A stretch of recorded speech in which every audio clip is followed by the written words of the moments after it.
अस्सलाम वालेकुम प्यारे स्टूडेंट, कैसे हैं? ठीक ठाक, तबीयत सेहत अच्छी है? ओके, हम स्टार्ट आज लेते हैं लेक्चर नंबर 18 से। ठीक ठीक है। स्टाइकोमेट्री चैप्टर है और इसमें लेक्चर नंबर 18। ओके, आज अगेन मैं तीन क्वेश्चन एक्सप्लेन करता हूं, तो आसान है, मुश्किल नहीं है।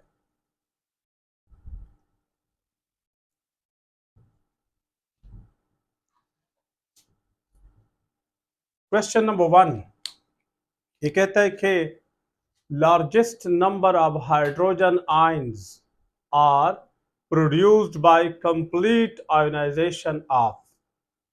अगर हम कंप्लीटली आयोनाइज करें, बेसिक वर्ड तो डिसोसिएशन है, अगर हम डिसोसिएट करें वाटर में, सपोज ये वाला,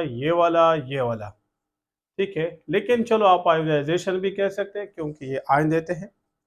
तो अगर हम इसको आयोनाइज करें कंप्लीटली, इसको भी तो कौन से वाला ज्यादा नंबर ऑफ पार्टिकल देंगे? तो पहला वाला जो है क्वेश्चन नंबर 1 में, ठीक है, इसमें अगर आप देखें H2SO4 ये डाई बेसिक एसिड है। Dibasic acid, dibasic acid वो एसिड है जो दो हाइड्रोक्सल आयन को न्यूट्रलाइज कर सकते हैं। मतलब इसका एक मोल हो H2SO4 का, तो वो हाइड्रोक्सल आयन के 2 मोल्स को न्यूट्रलाइज कर सकते हैं। तो ऐसे एसिड को हम कहते हैं डाई बेसिक एसिड। अब अगर 0.005 मल्टीप्लाइड बाय 2 कर दो, तो आपको अंदाजा है कि वो 0.01 देंगे। इतने प्रोटॉन्स, इतने हाइड्रोजन आयन देंगे। सिमिलरली अगर मैं दूसरा वाला ले लूं, 0.01 ले लूं, और ये जो है मानो बेसिक एसिड है, मतलब इसमें एक प्रोटॉन है, तो ये मल्टीप्लाई कर दे तो इनसे आता है 0.01 प्रोटॉन। तो ये भी इतने प्रोटॉन देते हैं।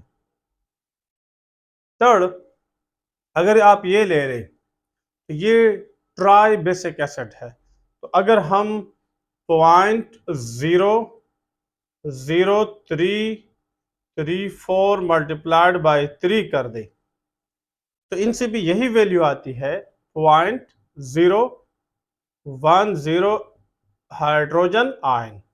अब आप देखें क्या ये तीनों एक जितने प्रोटॉन देते हैं कि नहीं देते हैं? तो फिर आपका जवाब कौन सा वाला है? आपका करेक्ट जवाब डी है। ओके, नेक्स्ट क्वेश्चन नंबर 2 है। क्वेश्चन नंबर 2 कहता है which of the following contain equal number of particle. 2 कहता है which of the following contain equal number of particles. पहली बात तो ये है कि पार्टिकल से हमारा मतलब क्या है? पार्टिकल्स जनरल वर्ड है,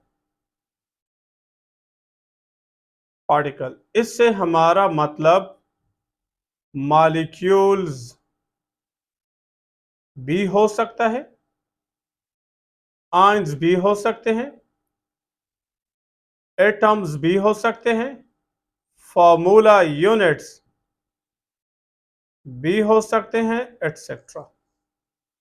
तो पार्टिकल से हमारा मतलब है केमिस्ट्री में या तो आयन होंगे, या एटॉमिक स्पीशीज है उनके एटम है, या मॉलिक्यूलर स्पीशीज है उनके मॉलिक्यूल्स है, वगैरह वगैरह।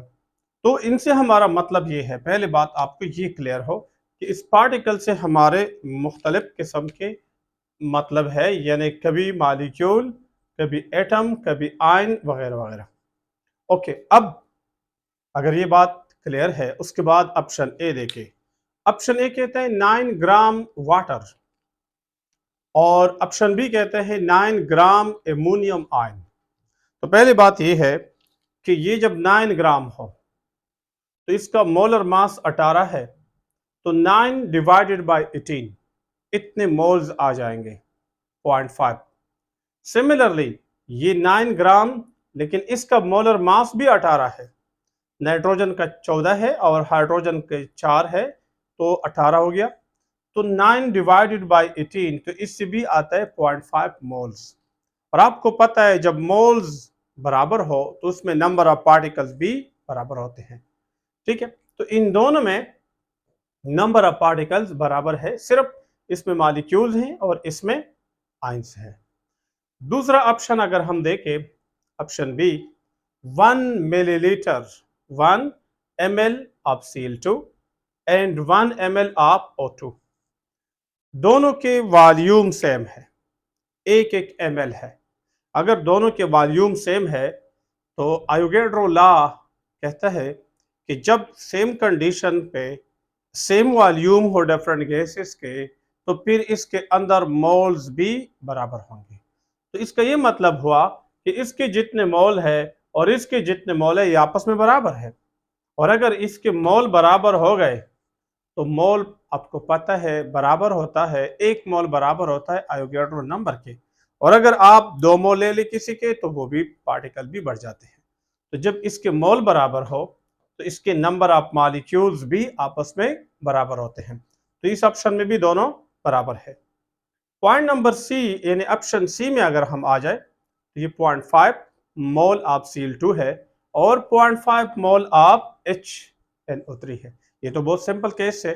देखो अगर ये 0.5 मोल है, ये भी 0.5 मोल है, तो इसमें half number of Avogadro number molecule है और इसमें भी half number of Avogadro number molecule है।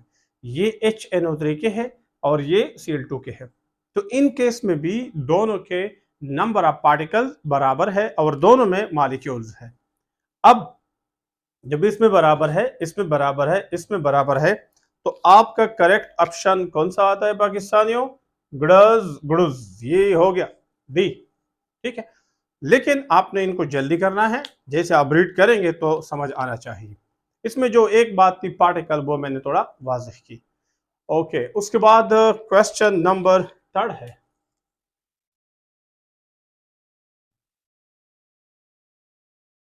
क्वेश्चन नंबर 3 ये भी आसान है, मुश्किल नहीं है, बड़ा सिंपल है। कहता है कि 37 ग्राम 37 gram of aqueous solution of calcium hydroxide contain moles of OH ion। बड़ा सिंपल है।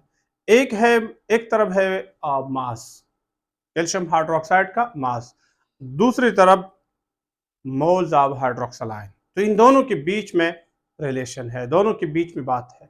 बहुत सिंपल, मुश्किल नहीं है। देखिए मैं कैसे करता हूं, आप क्वेश्चन को समझ गए। एक तरफ है मास किसका, कैल्शियम हाइड्रोक्साइड, और फिर मोल्स ऑफ हाइड्रोक्सिल। तो मैं जब इसको हल करूंगा, देखिए कैल्शियम हाइड्रोक्साइड और हाइड्रोक्सिल आयन। सबसे पहली बात तो यह है कि अगर आपके पास इसके मोलर मास ले ले, इसका मोलर मास कितना है? कैल्शियम है 40 और 16 2 32 प्लस 2 हाइड्रोजन 34, 34 और 40, तो ये आता है 74 ग्राम। तो अगर ये 74 ग्राम है तो मैं सिंपल आपसे पूछता हूं, क्या ये 1 मोल है? 1 मोल कैल्शियम हाइड्रोक्साइड है।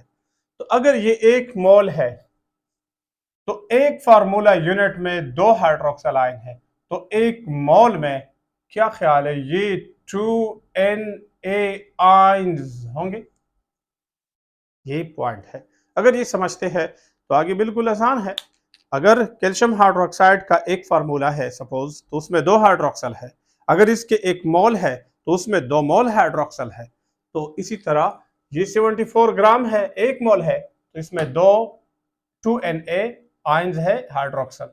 अब मास आपको दिया है 37, अगर मैं इसको डिवाइड करूं 2 पे, हाफ कर दो, तो कितना बनता है? ये 37 बनता है। तो मैं इसको भी हाफ करूंगा तो ये बनता है Na आइंस।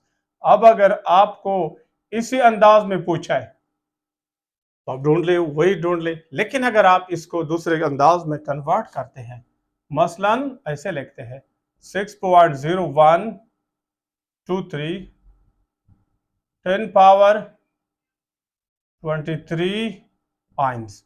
जिस अंदाज में दिया हो आप उसी अंदाज में ढूंढ ले। अच्छा, आपसे मोल, सॉरी, ये मैंने मोल्स में पूछा था, तो मैंने number of ions, moles of ions hydroxyl ion है, एग्जैक्ट नंबर ऑफ आइंस नहीं है।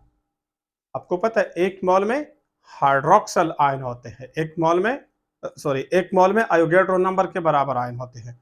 तो इसमें एक मोल में हाइड्रोक्सिल आयन है, तो हम वो आयन की बात नहीं करेंगे कि कितने आयन है, हम उसके मोल्स की बात करेंगे। तो मोल्स कितने हैं मैं यहाँ ये लिखूंगा। क्या 2Na आयन जो होता है, क्या वो 2 मोल होते हैं? क्या होते हैं? 2 मोल्स। जब मैं इसको हाफ करता हूं तो ये क्या हो जाएगा? ये भी हाफ हो जाएगा, यानी 1 हो जाएगा, 1 मोल ऑफ आयन। तो हमारे पास जवाब ये वाला पूछा था, इसके अब जरूरत नहीं है, इस अंदाज में नहीं है। नंबर ऑफ आयंस नहीं पूछा है, उसके मोल्स पूछे हैं। तो 1 मोल है। अब आप देखिए इसमें 1 मोल, यस, इसमें 1 मोल ऑप्शन मौजूद है। तो हमारा जवाब ये वाला है।